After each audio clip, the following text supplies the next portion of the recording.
Salut à tous. Aujourd'hui, je me suis décidé à essayer d'inventer un truc pour faire mon para. Donc, je suis en train d'essayer de bricoler. Je vous tiens au courant. Salut à tous. Alors voilà, j'ai fini de monter mes pieds.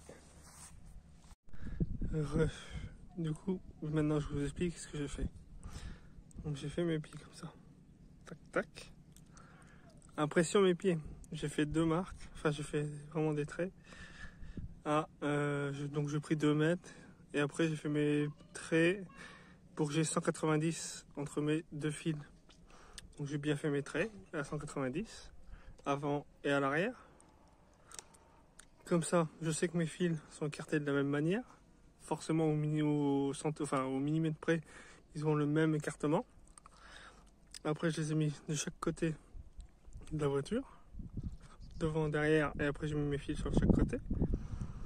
Et après, j'ai espacé mes fils de la même distance entre le fil et le centre de roue. Parce que votre roue soit comme ça ou comme ça, le centre sera toujours au même endroit. Tout en gardant mon espacement entre mes deux fils. J'ai pris le même espace de roue gauche et de roue droite. Donc moi, en ayant 190 entre mes deux fils, j'ai...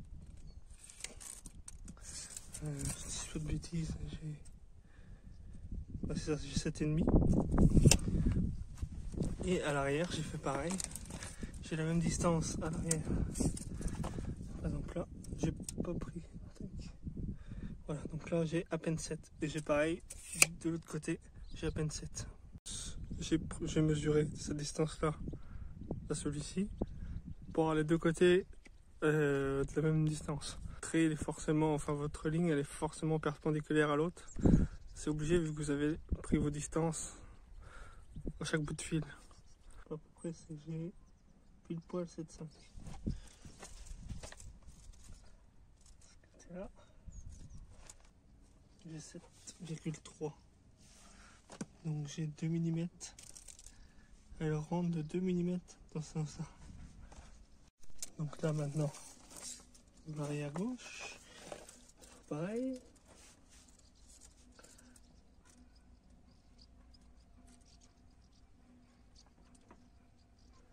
J'ai 7, même pas 1. Et là j'ai 7, même pas 1. Donc ce côté-là, c'est bon. Nous sommes à l'arrière droit.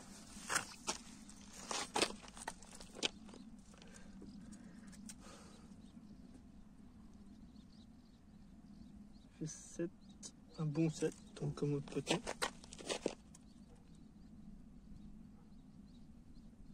Ce côté-là, pareil, un bon 7. Donc celle-ci est bonne aussi.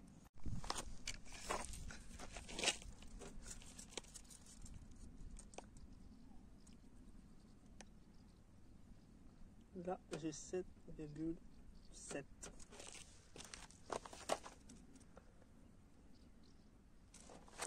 Pas de bêtises. C'est ça, 7,7 même. Un bon 7,7.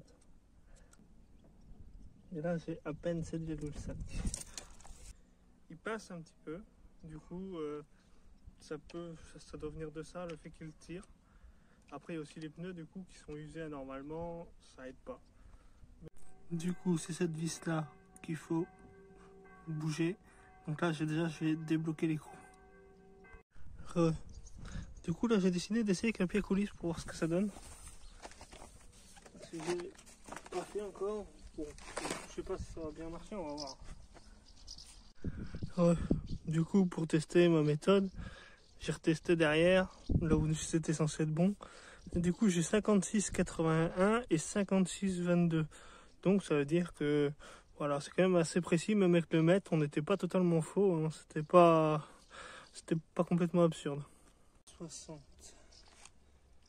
Ouais, 80.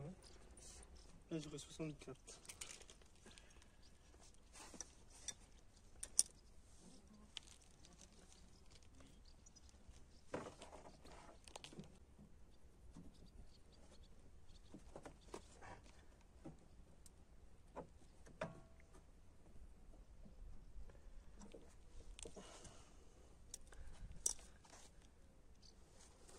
à dégrossir au mètre. Là j'ai 7,6. Salut. Du coup, comme vous l'avez vu, j'ai fait pareil du côté droit que le côté gauche. Mais la caméra, en fait, elle a surchauffé et je l'avais pas vu. Bon, c'est pas grave, de toute façon, j'ai déjà fait une vidéo où je vous montre comment faire le para. Donc là, c'était plutôt comment bien le faire, un peu mieux. Et du coup, je l'ai fini. Je me suis aperçu que la roue droite, je pense qu'elle est légèrement voilée. Parce que j'avais fait mon réglage. Je l'ai tourné un petit peu. Et mon réglage était plus bon. J'avais plus le même, j'avais plus la même, comment dire, plus la même distance. Pas beaucoup, mais j'ai vu que ça variait un peu. Du coup, j'ai laissé tomber. Et je l'ai essayé comme ça. Et ça va déjà nettement mieux. Il tire presque plus. Ça arrive qu'il tire encore un peu. Mais ça dépend vraiment des vitesses. Avant, il tirait tout le temps, légèrement, mais tout le temps. Quelle que soit la vitesse. Là, je l'ai essayé. Pour l'instant, à voir comme ça. À 80, il tire presque pas. Il tire un peu à 90 légèrement. Et puis après, plus haut, il tire plus. Donc ça a l'air de vraiment aller. De toute façon, ça va nettement mieux. Du coup, c'est la preuve que la technique comme ça, elle marche. Et du coup, ça veut sûrement dire aussi que ma jante, elle a un léger voile. Donc du coup, je vais pas m'embêter à garder ces jantes-là. Vu que les pneus sont usés, que je pense qu'elle est voilée, je vais finir par monter mes pneus, enfin monter mes autres jantes. Comme ça, je vais refaire mon para bien nickel avec les autres jantes, parce que les autres jantes ont les pneus usés normalement, que celles-ci non, elles ont les pneus un peu usés. Donc je vais remettre les autres jantes avec les pneus qui sont usés normalement. Je vais faire mon para encore une fois, mais là je vais faire jusqu'à ce que ça soit nickel. Et une fois que ce sera nickel, là je serai serein, on pourra commencer à réfléchir pour autre chose. Des pneus neufs, mais pour l'instant, tant que je ne vais pas mettre des pneus neufs, c'est pour manger du pneu. Bon bah voilà, c'était pour vous dire que ça marche. Salut!